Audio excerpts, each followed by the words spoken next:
welcome back to another episode of Halftime TV. Naranda Brown here, your host, and today we have a big show for you. Yes, Boys and Girls Champs is officially underway. What a first day we had, and if you haven't tuned in as yet, I implore you to tune in day 2 because we'll be having some big finals tomorrow. And if you're a fan of athletics anywhere in the world you are, you can check it out. One Spot Media, they provide exclusive coverage on that. You can check it out. As I said, this is the biggest sporting event for teenagers or of its kind really anywhere in the world. You can't miss it out. If you're interested in seeing where the next big star is coming from, then you should be tuned into Champs 2022. After the hiatus, it's been magnificent. The atmosphere has been magnificent. A number of folks, they've already plagued the stands, and to say it's only day 1, and we're seeing such an atmosphere, we're seeing such big energy. It's very, very commendable to the sponsors and to the event on a whole, considering it still has that pull, it still has that reach. Folks are still interested in coming out and showing support to the ISSA Boys and Girls Champs. So again, this video will be talking about day 1. We'll be giving a synopsis, basically a breakdown of what happened in day 1 if you didn't get the opportunity to see it. And again, if you have any feedback, any recommendations, any suggestions whatsoever, leave it in the comment section. As always, we welcome the opinion of all our subscribers. Speaking of subscribers, if you're new to the channel, please remember to hit that subscribe button. We welcome each and every one to Halftime TV, where we provide the most credible and objective sporting analysis anywhere really. So let's go. Shout out to my sponsors. Before I forget, Quick Link Shipping, RS Sports Store, CSA Shop. The link to each of those is located in the description as well. So what were the big performances today? Young lady from Petersfield, Alexis James, she gave a big performance going sub 12 in her 100-meter race. Big performance there. Can she cause an upset in the 100-meter dash?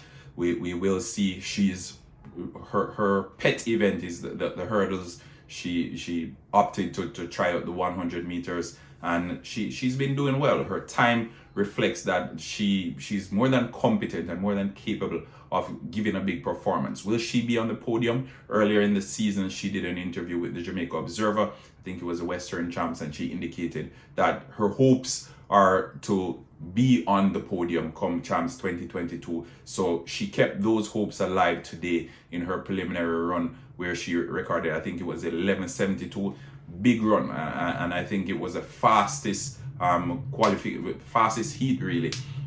If I'm to be honest with you, I'll revisit those numbers, but I'm pretty sure it was the fastest heat today. Moving on, we have the Clayton twins. Both of them, they did well in their heat as well, getting a first place finishes, but again, comfortable runs from each twin. It was always them in control. It was never a point throughout the race that they seemed flustered or they were overusing the energy, which I couldn't say the same for young James that I mentioned before, because she was out quick and she finished strongly, and as I lamented, it's one of the faster heats. So we're keeping an eye on that, because you're recording those quick times. Usually athletes keep the faster times for the semi-final round or the final. So let's see how that plays out. I think she's sending an early message to the Clayton twins that they do not only have Brianna listen to worry about, but they also have herself, hailing all the way from Westmoreland. Speaking of Brianna, I think I think the coach of Edwin Allen, he made a bold decision pulling the one of the twins from the 200 meters. As a matter of fact, both twins from the 200 meters. Some may say he fears young Brianna, but others may say he has enough depth in the Edwin Allen team to put someone else there and allow the twins to focus on the 100 meters.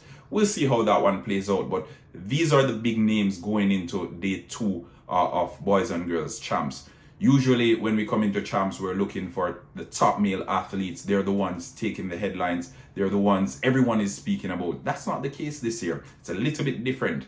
everyone is focusing on this particular race, the 100 meter class 1 for females. This is a big race. This is the one that all microscopes, all the scouts, everyone, MVP track club, all the big clubs, they will be focusing on this particular race, where we'll be showcasing the 3 fastest teenagers in Jamaica as things stand right now. And Miss Alexis James may want to upset that trio, because as I said, the twins favorites along with Brianna, all favorites there. But should Alexis get on the podium, then it will definitely be an upset. And I think day 2 is a big day to look forward to.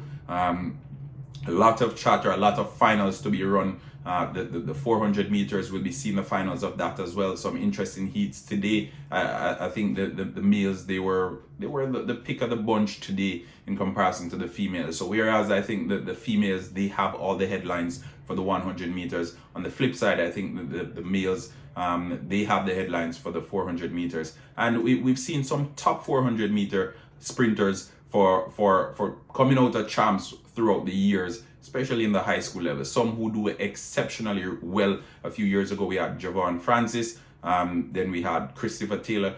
We had Jaheel Hyde. These are top athletes coming out of the 400 meters. And I think the 400 meter has a different feel to it really at champs. It's almost treated as if it's a sprint event. Well, it is a sprint event, but you get the idea. It's treated differently. It's not seen as a quarter mile. It's just, I don't know. I can't find the superlatives to describe the 400 meters at champs, but there's just a different aura about it. There's an elevated level of excitement whenever the 400 meters is spoken about. And I don't know where that comes from, but it continues to attract that level of hype and anticipation. So going into day 2, folks, we have the 400 meters semi-final and finals throughout all classes for both males and females. And we also have the 100 meters semi-final and final throughout all classes as well for males and females. All right, let me know what you guys think of day 1. Let me know who you think will be copying that coveted gold medal in the 100 meters for females. As I said before, we have the under 20 champions, Tina Clayton. Big races there. Is it Tina or yeah, I think it's Tina. Yeah, under 20 champion coming from Kenya earlier this year. It's 2022, so last year coming out of Kenya. Miss Clayton will be looking to stamp her place and to stamp her class, really, to show them that, look, I'm not only the under 20 big champion, I can also be the ISSA GraceKennedy girls 100 meter champion in class 1. So we'll keep a close eye on that, and we'll keep you updated as the day progresses tomorrow. Thanks again for tuning in to another episode of Halftime. Remember, like, share, subscribe. If you have any comments whatsoever, leave it in the comment section. But we have some big races ahead of us tomorrow. Big day ahead. Will it be Tina? Will it be Tia? Will it be Brianna? Will it be Alexis James out of Petersfield High? Who knows? We wait to see if tomorrow will give any surprises. Until next time, Noranda Brown here saying bye-bye.